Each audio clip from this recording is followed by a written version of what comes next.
नमस्कार, मैं हूं कंचना झा और आप देख रहे हैं हिमालय टीवी यूट्यूब चैनल। आज मैं एक खास व्यक्तित्व की बात करने जा रही हूं, जिनकी चर्चा आज पूरे विश्व में की जा रही है। एक महिला होने के नाते पूरे विश्व की महिला समुदाय उनका समर्थन करती है। आज मैं कमला हैरिस की बात करने जा रही हूं। जी हाँ, कमला हैरिस, जो कि भारतीय मूल की हैं, अभी अमेरिका के उपराष्ट्रपति हैं और नवंबर 5 को जो राष्ट्रपति का चुनाव होने जा रहा है उसकी एक महत्वपूर्ण उम्मीदवार भी हैं।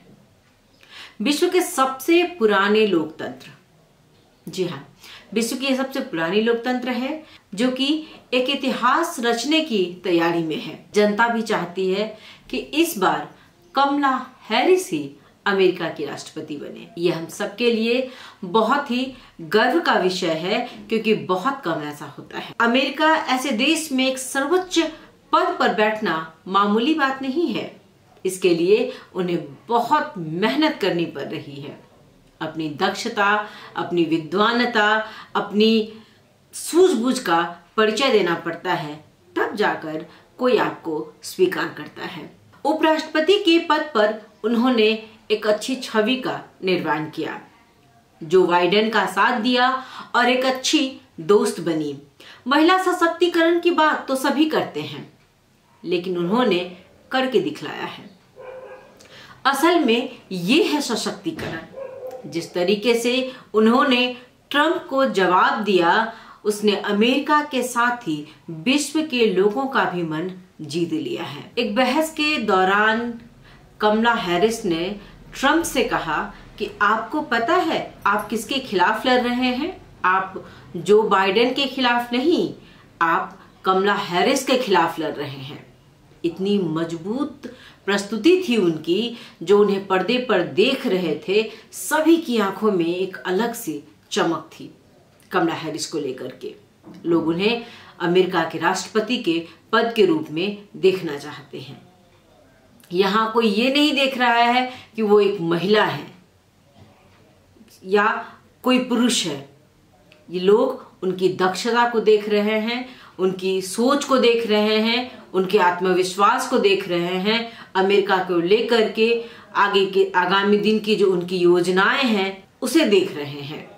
और इसलिए उनकी चाहत है कि अमेरिका के राष्ट्रपति के रूप में कमला हैरिस ही आए। और हाँ, यह भी सच है कि आज मैंने इस विषय को क्यों चुना, तो जाहिर सी बात है महिलाओं को आज भी कमतर ही समझा जाता है, उन्हें लीड रोल में नहीं रखा जाता है। ऐसी अवस्था में अमेरिका जैसे सशक्त देश में कमला हैरिस का इस पद तक पहुंचना बहुत ही गर्व का विषय है।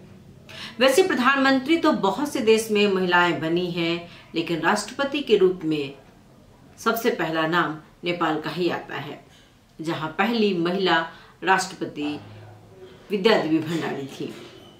कमला हैरिस अगर किसी कारण से नहीं भी जीतती हैं, ऐसा हो भी सकता है नहीं भी जीते वो, तो अगर वो नहीं भी जीतती हैं तब भी कोई बहुत बड़ी बात नहीं होगी, क्योंकि उन्हें जो समाज को देना था उन्होंने समाज को दिया है। आत्मनिर्भरता, निडरता, दृढ़ता का जो उन्होंने पाठ पढ़ाया है, उन्होंने जो दिखाया है, वह अपने आप में पूर्ण है। कमला जनवरी 2021 में राष्ट्रपति जो बाइडेन के साथ उद्घाटन कर उपराष्ट्रपति बनी। वह संयुक्त राज्य अमेरिका की पहली महिला उपराष्ट्रपति, अमेरिकी इतिहास में सबसे उच्च पद पर पहुंचने वाली पहली महिला बनी। कैलिफोर्निया में जन्मी कमला ने हार्वर्ड विश्वविद्यालय से स्नातक किया और उन्होंने अल्मेडा काउंटी जिला अटॉर्नी कार्यालय से अपना करियर शुरू किया। हैरिस भारतीय मां और जमैका से ताल्लुक रखने वाले अफ्रीकी अमेरिकी पिता की पुत्री हैं। 1964 में कैलिफोर्निया में उनका जन्म हुआ। उनकी मां श्यामला गोपालन हैरिस चेन्नई से थी। वह ब्रेस्ट कैंसर से जुड़ी अनुसंधानकर्ता थी और उनका निधन भी कैंसर की वजह से ही हुआ था। हैरिस के पिता डोनाल्ड अर्थशास्त्र के जैमेकियन अमेरिकी प्रोफेसर हैं। अपने उपराष्ट्रपति बनने के बाद उन्होंने ऐतिहासिक भाषण में अपनी मां को याद किया था। उनकी मां, जो कि नागरिक अधिकार कार्यकर्ता भी थीं, उन्हें याद करते हुए उन्होंने कहा था कि उनके राजनीतिक करियर में इस बड़े दिन के लिए ही उन्हें तैयार किया था उनकी मां ने।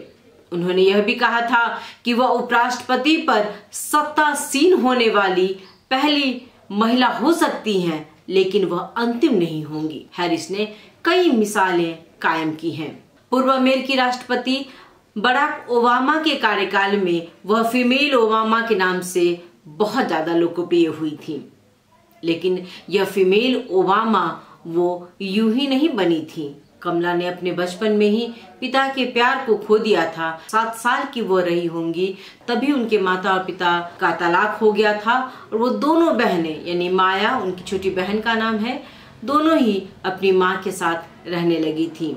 और उन दोनों बहनों यानी कमला और माया दोनों पर ही उनकी माँ का बेहद प्रभाव रहा है। हालांकि वह दौर अश्वेत लोगों के लिए सहज नहीं था। कमला और माया की परवरिश के दौरान उनकी माँ ने दोनों को उनकी पृष्ठभूमि से जोड़े रखा और उन्हें अपनी साझा विरासत पर गर्व करना सिखाया। वह भारतीय संस्कृति से गहराई से जुड़ी रही। वह भारत में अपने नाना नानी और परिवार से मिलने अक्सर आती रही। कमला ने अपनी आत्मकथा में लिखा है कि उनकी माँ को पता था, अपनी आत्मकथा में उन्होंने एक जगह इस बात का जिक्र किया है कि उनकी माँ को पता था कि वह 2 अश्वेत बेटियों का पालन कर रही हैं और उन्हें सदा अश्वेत के तौर पर ही देखा जाएगा। लेकिन उन्होंने अपनी बेटियों को ऐसे संस्कार दिए कि कैंसर अनुसंधानकर्ता और मानव अधिकार कार्यकर्ता श्यामला और उनकी दोनों बेटियों को श्यामला एंड द गर्ल्स के नाम से जाना जाने लगा। वही श्यामला एंड द गर्ल्स नाम से प्रसिद्धि पाई कमला हैरिस अब दुनिया के नंबर 1 अमेरिका के राष्ट्रपति बनने के दौर में शामिल हैं। वो भारतीय मूल की हैं, इससे अमेरिकी जनता को कोई फर्क नहीं पड़ रहा है। वो उसे ही चुनेंगे जिनसे उन्हें यह लगेगा कि वो देश को और तरक्की की ओर ले जाएंगे। अमेरिका की जनता इन छोटी छोटी बातों से बाहर निकल गए हैं। उन्हें अपने देश के विकास से, अर्थव्यवस्था से मतलब है, न कि कौन किस मूल से आता है। इस बात से उन्हें कोई फर्क नहीं पड़ता है। वो उन्हें ही चुनेंगे जिससे उन्हें लगेगा कि यह हमारे देश को प्रगति की ओर ले जा सकते हैं। एक महिला के रूप में हम सभी महिलाओं को कमला हैरिस पे गर्व है। हम आत्मनिर्भरता की बात करते हैं, हम सशक्तिकरण की बात करते हैं, तो हमें अपने उद्देश्य, हमें अपनी प्रेरणा के स्रोत के रूप में कमला हैरिस को भी अपनाना होगा। देखते हैं भविष्य में क्या होता है, वो राष्ट्रपति बनती हैं या नहीं बनती हैं। ये तो 5 नवंबर का जब चुनाव हो जाएगा तब पता चलेगा। आपको यह कार्यक्रम कैसा लगा? आप हमें अपने सुझाव, सलाह अवश्य भेजें और किस विषय पे आप बात करना चाहते हैं, किस विषय को सुनना चाहते हैं, अगर आप चाहें तो वो भी सलाह दे सकते हैं। अगर आपने यह कार्यक्रम देखा है तो एक बार हमारे हिमालय YouTube चैनल को सब्सक्राइब भी कर दें। नमस्कार।